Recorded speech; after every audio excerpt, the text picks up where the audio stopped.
بحر الکاہل، سوچئے، ایک ایسی پراسرار دنیا جہاں روشنی تک نہیں پہنچتی اور جہاں خاموشی بھی چیختی ہوئی محسوس ہوتی ہے۔ آخر اس کی گہرائیوں میں کیا راز چھپے ہو سکتے ہیں؟ ایک پل کے لیے سوچئے، اگر کسی کے بدترین خوف سچ ہو جائیں، حقیقت بن کر سامنے آ جائیں تو کیا ہوگا؟ تو یہ کہانی ہمیں لے کر چلتی ہے بحر الاقال کی سطح سے پورے 1000 فٹ نیچے، ایک ایسی دنیا میں جو ہے تو ہمارے اپنے ہی سیارے پر، لیکن اتنی ہی اجنبی ہے جتنی کوئی اور کہکشاں۔ اور یہیں ان اندھیری گہرائیوں میں ایک ایسی ڈسکوری ہوتی ہے جو وقت کے تصور کو ہی ہلا کر رکھ دیتی ہے۔ اس ٹاپ سیکرٹ مشن کے لیے یو ایس نیوی ایک ٹیم بناتی ہے جس میں 4 ماہرین شامل ہیں۔ ایک ہیں سائیکالوجسٹ ڈاکٹر نارمن گڈمن، دوسرے ہیں میتھمیٹیشین ڈاکٹر ہیری ایڈمز، تیسری ہیں بائیولوجسٹ ڈاکٹر بیتھ ہیلپرن اور چوتھے ایسٹرو فزسٹ ڈاکٹر ٹیڈ فیلڈنگ۔ وہاں انہیں ملتا ہے ایک اسپیس کرافٹ، سوچئے 0.5 میل لمبا اور بالکل نیا، جیسے ابھی بنا ہو، لیکن اس پر 300 سال پرانے کورل کی تہ جمی ہوئی ہے۔ مطلب ایک ایسا جہاز جو صدیوں پہلے کریش ہوا، لیکن وقت اس پر ذرا سا بھی اثر نہیں ڈال سکا۔ یہ کیسے ممکن ہے؟ اور پھر جہاز کے لاگ سے ایک ایسی چیز سامنے آتی ہے جو سب کے ہوش اڑا دیتی ہے۔ یہ کوئی ایلین شپ نہیں ہے، یہ ایک انسانی جہاز ہے، اور یہ مستقبل سے یعنی فیوچر سے آیا ہے، سال 2043 سے۔ ایک بلیک ہول سے گزرنے کے بعد یہ ٹائم میں پیچھے سفر کر کے یہاں آ گرا۔ اس جہاز کے اندر ایک سنہری اسفیئر ملتا ہے، اور یہاں سے شروع ہوتی ہے ایک ایسی عقلی پہیلی جو خوف میں بدل جاتی ہے۔ جہاز کے کارگو بے میں انہیں ملتا ہے ایک بالکل پرفیکٹ گولڈن اسفیئر۔ یہ ہر چیز کو ریفلیکٹ کرتا ہے، بالکل آئینے کی طرح، لیکن یہ ان لوگوں کو ریفلیکٹ نہیں کرتا جو اس کے سامنے کھڑے ہیں۔ ان کا کوئی عکس نہیں دکھتا۔ ایسا لگتا ہے جیسے یہ کوئی زندہ چیز ہو اور جان بوجھ کر انہیں نظر انداز کر رہی ہو۔ اور اسی موقع پر ہیری ایک بہت ہی خوفناک تھیوری پیش کرتا ہے جسے پریڈیسٹینیشن پیراڈاکس کہتے ہیں۔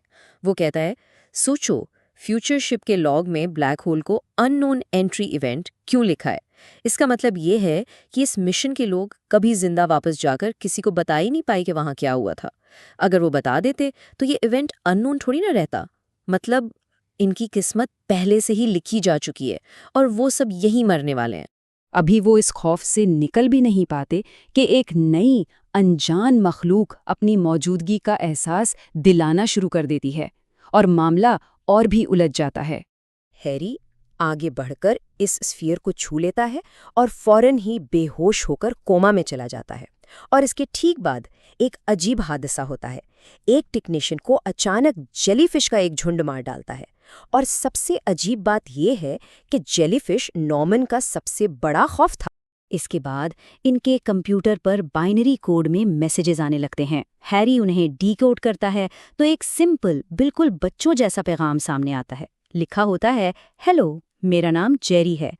شروع میں تو ٹیم جیری سے بات کر کے بہت متجسس ہوتی ہے، لیکن بہت جلد یہ رابطہ ایک خوفناک تباہی میں بدل جاتا ہے۔ پتہ چلتا ہے کہ اس مخلوق کا بچکانہ ذہن ان کی جان لے سکتا ہے۔ اور پھر اچانک ایک بہت بڑا اسکویڈ ان کے ہیبیٹیٹ پر حملہ کر دیتا ہے۔ وہ لوہے کی دیواروں کو ایسے موڑ دیتا ہے جیسے وہ کاغذ کی ہوں۔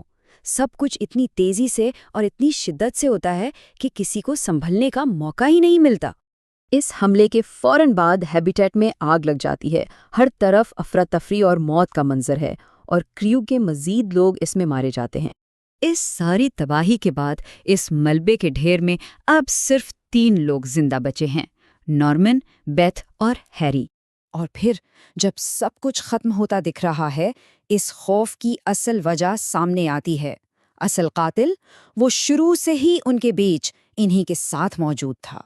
تو سوال پھر وہی ہے، آخر یہ جیری کون ہے یا کیا ہے؟ اور اب نارمن اس پہیلی کو حل کرنے کے بالکل قریب ہے۔ نارمن کو اچانک ایک چیز کا احساس ہوتا ہے۔ وہ بائنری کوڈ کا ٹرانسلیشن دوبارہ دیکھتا ہے اور اسے سمجھ آتا ہے کہ اس میں ایک معمولی سی ٹائپو تھی، ایک چھوٹی سی غلطی۔